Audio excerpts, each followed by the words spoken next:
I'm Dan Hampel. We're here at the Red Pill Expo in Spokane, Washington, and our guests today are Richard Gage, Ms. here, and Cynthia McKinney, and Elias Alias.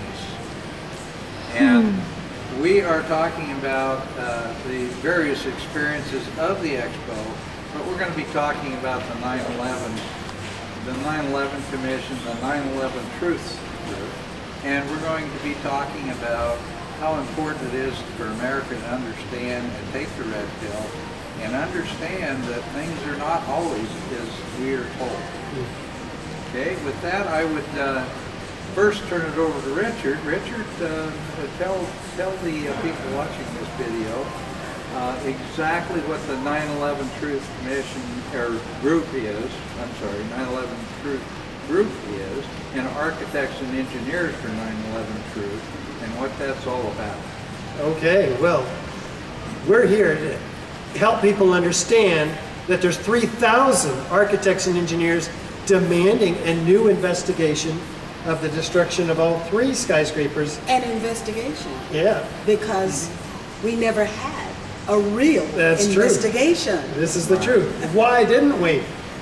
Well, it's not my fault. Miss Cynthia McKinney. You can't blame me. We're not blaming her at all, because she was after this investigation all over Donald Rumsfeld. Tell everybody about that. Yeah.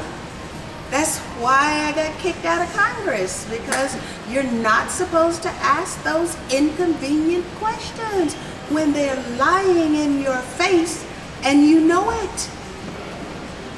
That's right. And what are they lying about? They're lying about everything, but in particular, today we're concerned about the destruction of all 3 World Trade Center skyscrapers, Building 7 included, which most people don't even know about. Most architects and engineers don't even know about. Here's a building 47 stories high that drops like a rock straight down into its own footprint the afternoon of 9/11. Was it hit by a plane, Cynthia? It was not hit by a plane. No, it was not hit by a plane. It was not hit by a train. Maybe Superman knocked it down. Yeah, well, that's why there's thermite, nanothermite in all the World Trade Center dust debris, and also at the bottom, the molten iron burning at the bottom of these towers. So that's why we have so many architects and engineers demanding a new investigation. And also, you have the Bobby McIlvaine Act. So, has it been introduced into Congress yet? We're looking for one congressman, fearless like former Congresswoman McKinney, but one who has the courage to submit this act, draft legislation, so that we can get a real investigation. This is Bobby McIlvaine, who died in the tower, his dad inspiring all of us to go to our congresspersons and get them to introduce this investigation act so we can find out, well, we know, but so the American people can find out what you already know. That's right. And so one of the reasons that 9/11 Truth is so important, if you are a peace person and you want to see an end to U.S. wars, then you must be involved in 9/11 Truth, because every president has used the events of September 11th as justification for unjustifiable wars. And those wars have been going on for the last 17 years. That's right. And they all go back to the big event, not just at the Pentagon, which was the declaration of war because they struck the Pentagon, but these iconic towers and Building 7. So we're after it. We're going after the root of this $4.5 trillion global war on terror, which is now a $6.5 trillion global war on terror, all going back to 9/11. And speaking of trillions of dollars, Cynthia McKinney exposed the Pentagon's loss of $2.1 trillion. That's right. And to hammer Donald Rumsfeld about it in Congress, and that's famous video for what you did.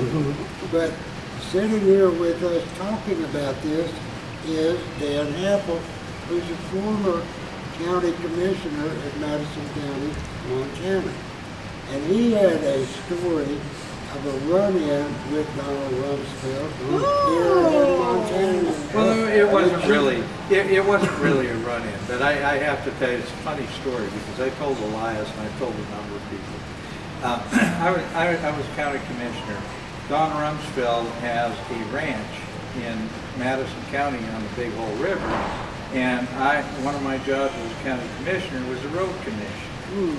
And part of my duties were to bring in new locations for gravel pits so that we had material to do roads with. I know where we could drop a few tons of gravel. Anyway, I had approached the BLM to put a gravel pit on BLM ground, which just happened to be across the road from Don Rumsfeld's ranch. And so his ranch manager, Bobby Smith, said, Mr. Rumsfeld would like to have a meeting with you. Can you come over? And I was over there, I know it was 8 o'clock, 8:30 in the morning one morning. And I met Don Rumsfeld. And it was interesting because I went into the meeting, Bobby Smith, his ranch manager, and one of the neighbors, Garrison boy, were over there, and myself, and Mr. Rumsfeld. And we were having coffee and we were visiting a little bit, and kind of light, and started out, and he immediately he says, you know, people talk about this Bilderberger group, and they're a group of really powerful men that kind of control all the politics and pretty much run the world. He says, that's nonsense. He said, I've been to the Bilderberger groups, and it's just a bunch of old men. And then in the next statement he said, but I was there in 1974, and that's where I met Margaret Thatcher. She was kind of an unknown entity in the House of Commons. Boy, howdy! I mean, are we talking a real contradiction here? Yeah, right. You know, so we've got Donald Rumsfeld in 1974 and Margaret Thatcher in 74, and they end up in ultimate leadership positions in, you know, the biggest leadership positions in the world.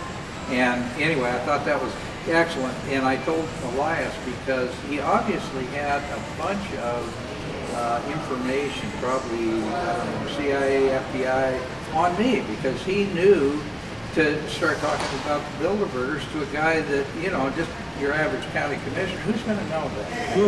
Yeah. You don't just start a conversation. Yeah, right. That's unusual. Anyway, it was a pretty funny. I was there for about an hour and a half, and ultimately he told me, he says, you know, Dan, if you really want this gravel pit over here, he says, I don't want it. And he says, I guarantee if I don't want it, it's not going to happen. Oh.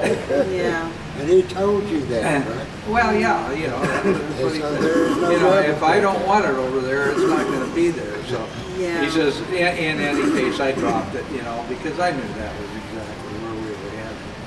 But I was fascinated by the fact that he would start talking to me about the Bilderbergers. You don't talk about that sort of thing with some strange county commissioner that knows nothing. Not unless you have been to the intelligence community and ask them questions, have them question what is your interest. Well, so he had investigated you before he even talked to you.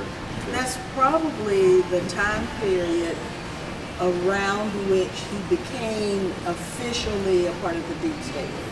Because Donald Rumsfeld has been a fixture in and outside of policy making ever since. Right. In '74 was when Ford became president after Nixon, and you know, Nixon left office.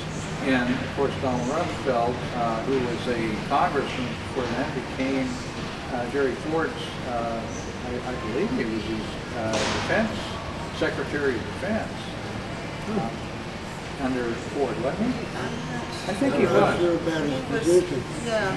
He was Chief of Staff for Ford, Secretary of Defense. I'm not sure. And he was very active above ground and underground. Yes. He was also working in deep state plans They were an extension of what Peter Dale Scott named in his book, The American Deep State, called the Houston Plan. So it's all real deep stuff, a lot of rabbit holes leading into other places, but all of it leads to the point that each of us has eaten that red pill. We all are sitting here at the Red Pill Expo, and we're getting it done about spreading the truth in all different angles to the world. So thank each one of you guys for everything you're doing, and bless you all for the courage you got, and thank you for running that camera. You're welcome. You cut it. Now Thank you all very much. All right.